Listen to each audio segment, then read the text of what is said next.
आदाब दोस्तों।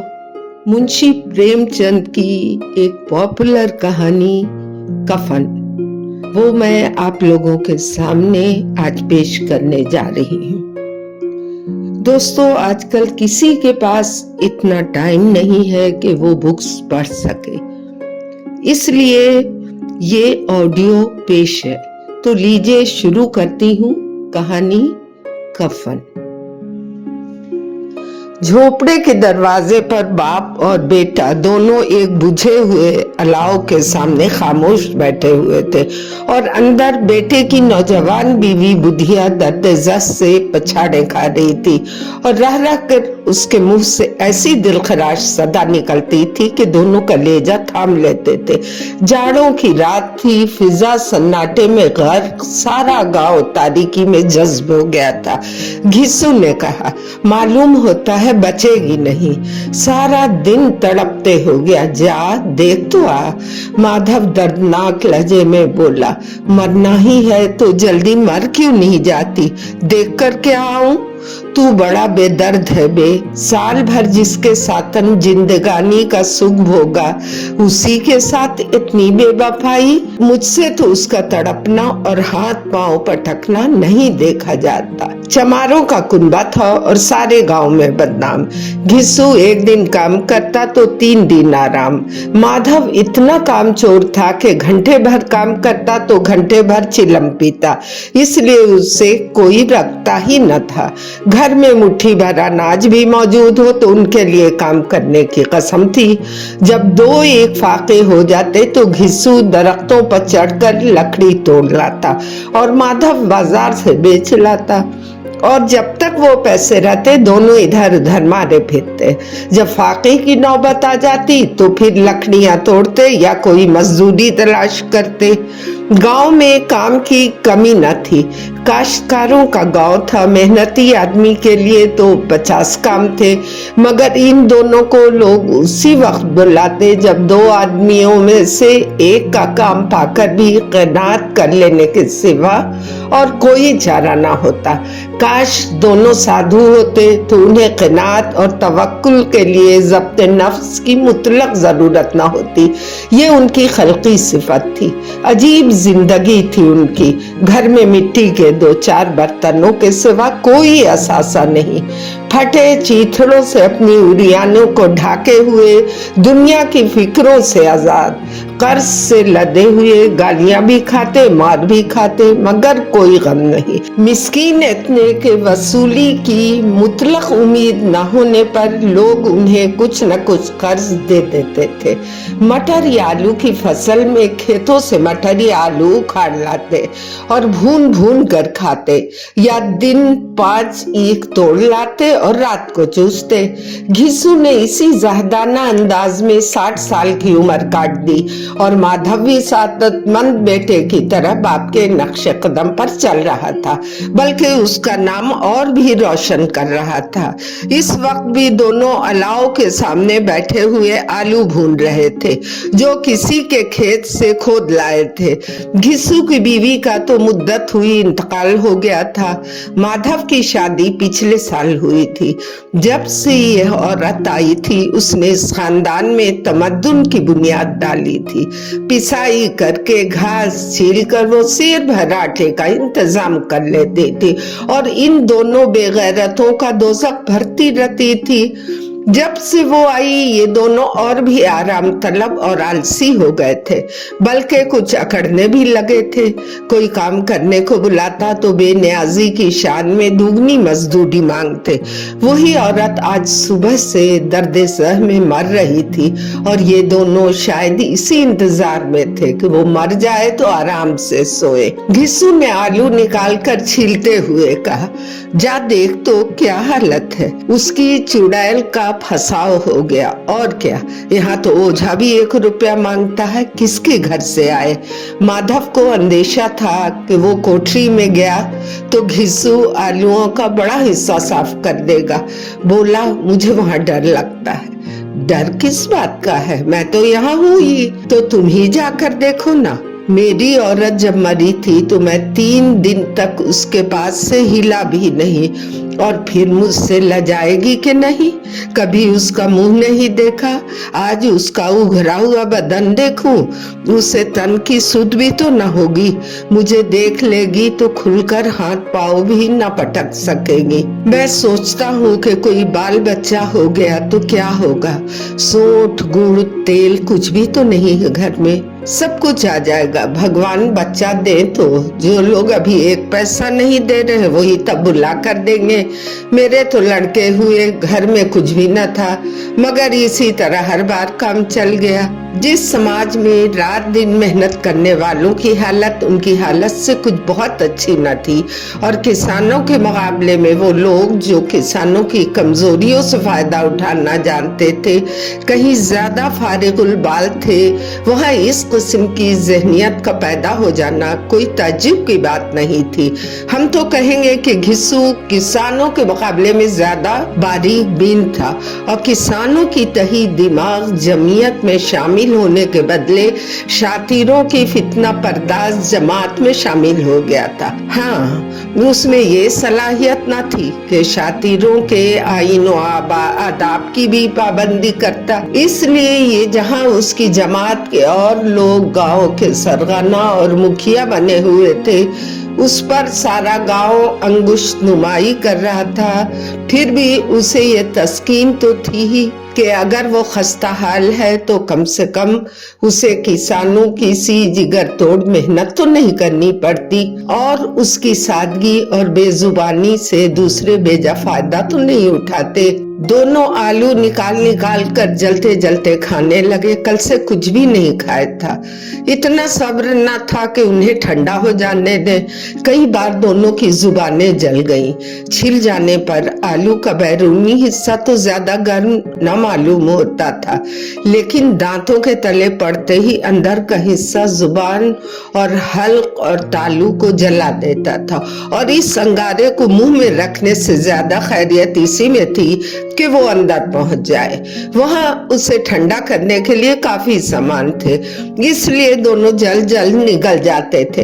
हालांकि इस कोशिश में उनकी आंखों से आंसू निकल आते। घिस्सू को इस वक्त ठाकुर की बारात याद आई, जिसमें 20 साल पहले वो गया था। इस दावत में उसे जो सेरी नसीब हुई थी वो उसकी जिंदगी में एक यादगार वाकया थी, और आज भी उसकी याद ताजा थी। वो बोला वो भोज नहीं भूलता, तब से फिर इस तरह का खाना और भर पेट नहीं मिला। लड़की वालों ने सबको पूड़ियाँ खिलाई थी, सबको, छोटे बड़े सब ने पूड़ियाँ खाई, और असली घी की चटनी, रायता, 3 तरह के सूखे साग, एक रस्सेदार तरकारी, दही, चटनी, मिठाई। अब क्या बताऊं कि इस भोज में कितना स्वाद मिला था।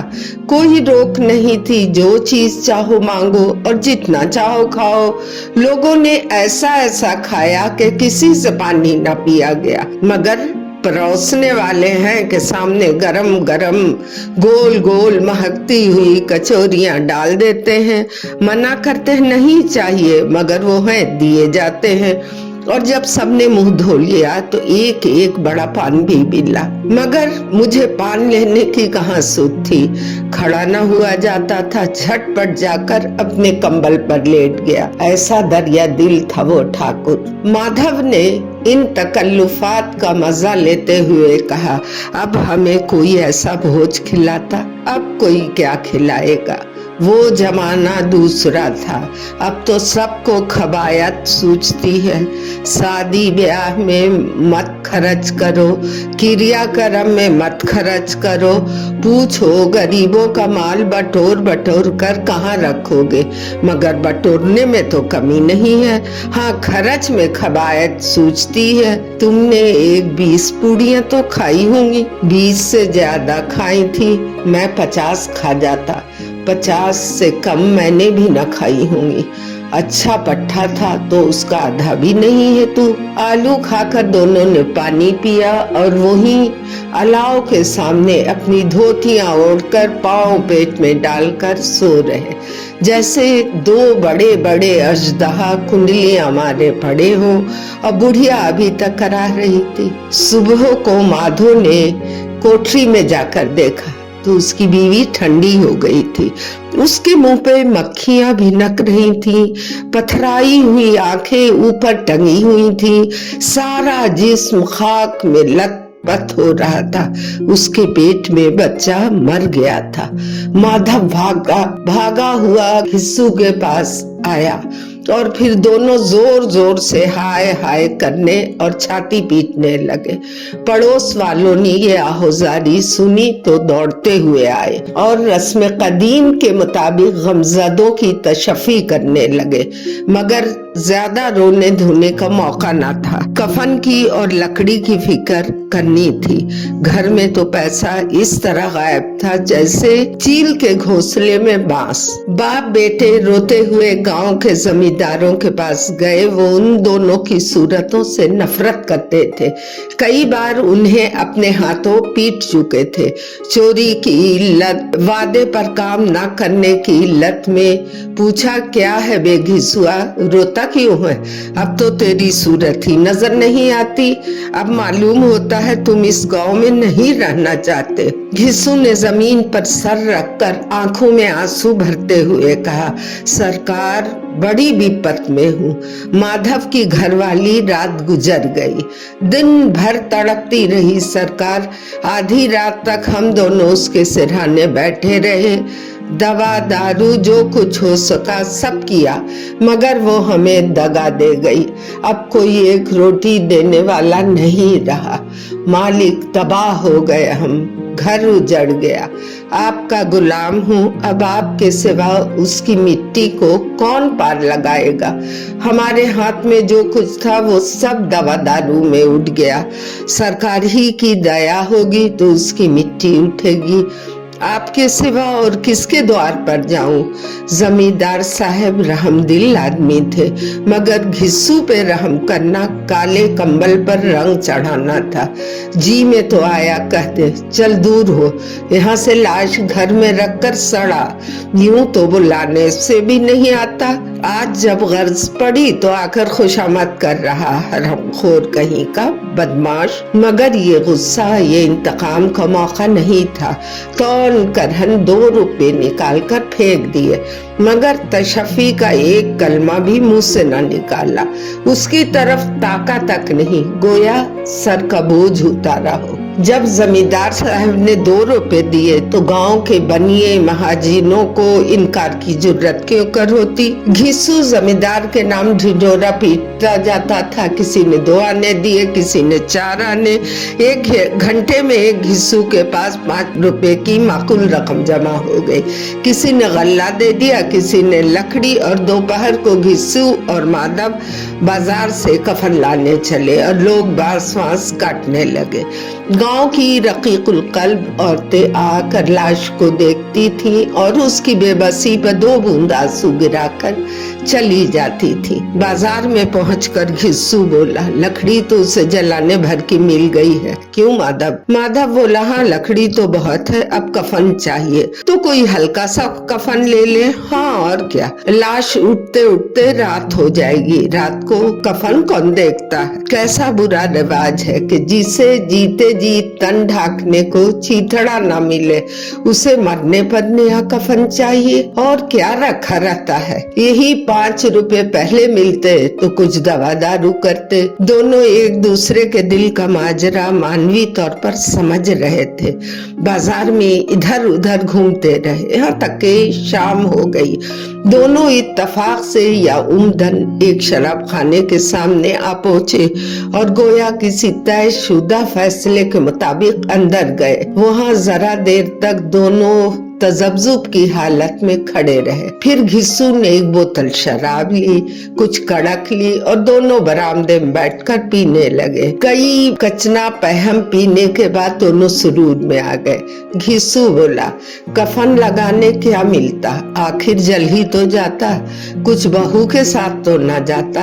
माधव आसमान की तरफ देखकर बोला, गोया फरिश्तों को अपनी मासूमियत का यकीन दिला रहा हो। दुनिया का दस्तूर है, यही लोग बासनों को हजारों रुपए क्यों देते हैं?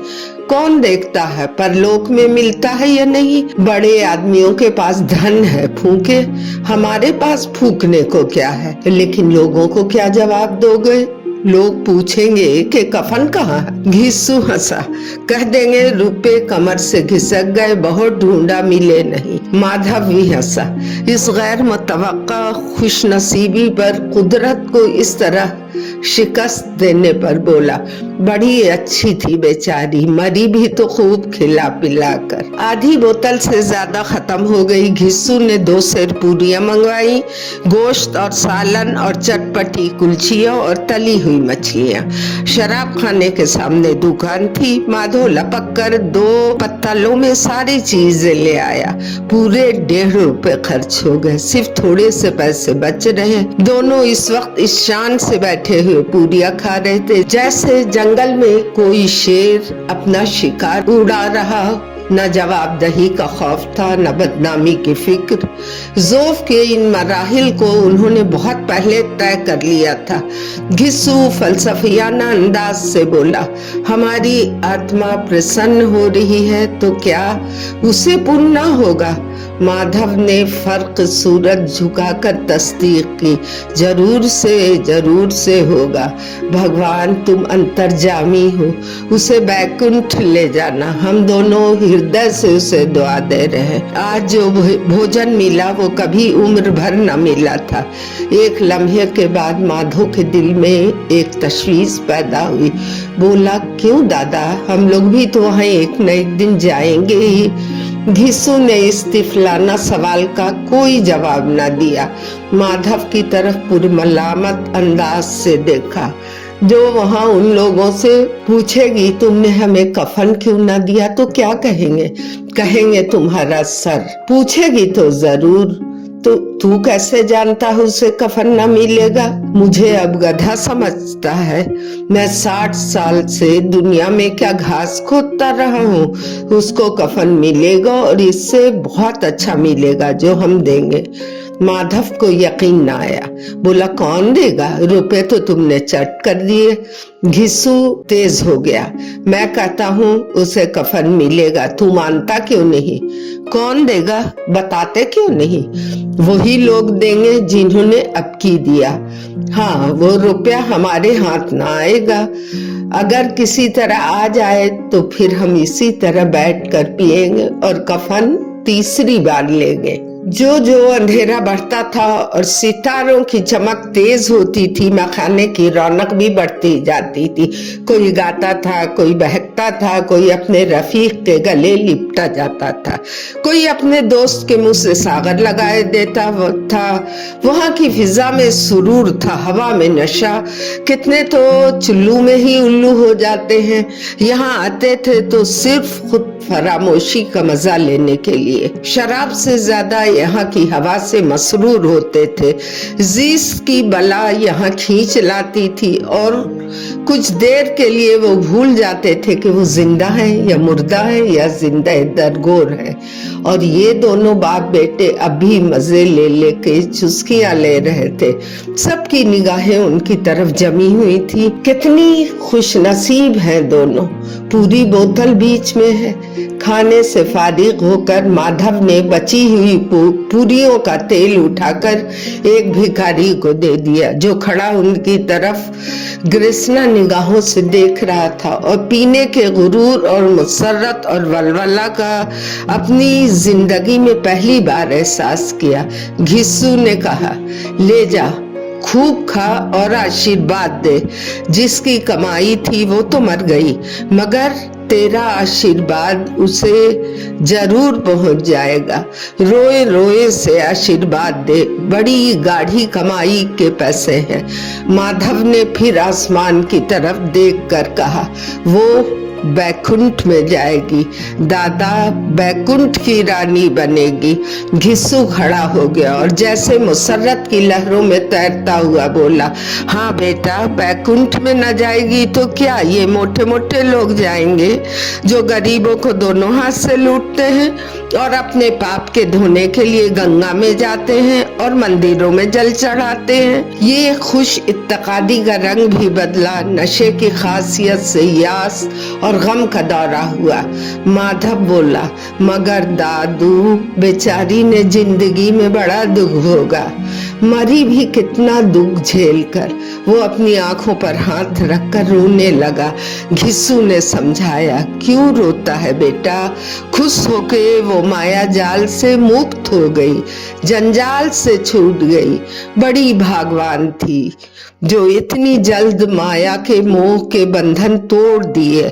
और दोनों वही खड़े होके गाने लगे, ठगनी क्यों नैना झमकावे ठगनी। सारा मैखाना महवे तमाशा था और ये दोनों मैकश मखमूद महवियत के आलम में गाए जाते थे। फिर दोनों नाचने लगे, उछले भी, कूदे भी, गिरे भी, मटके भी, भाव भी बताए और आखिर नशे से बदमस्त होकर वहीं गिर पड़े।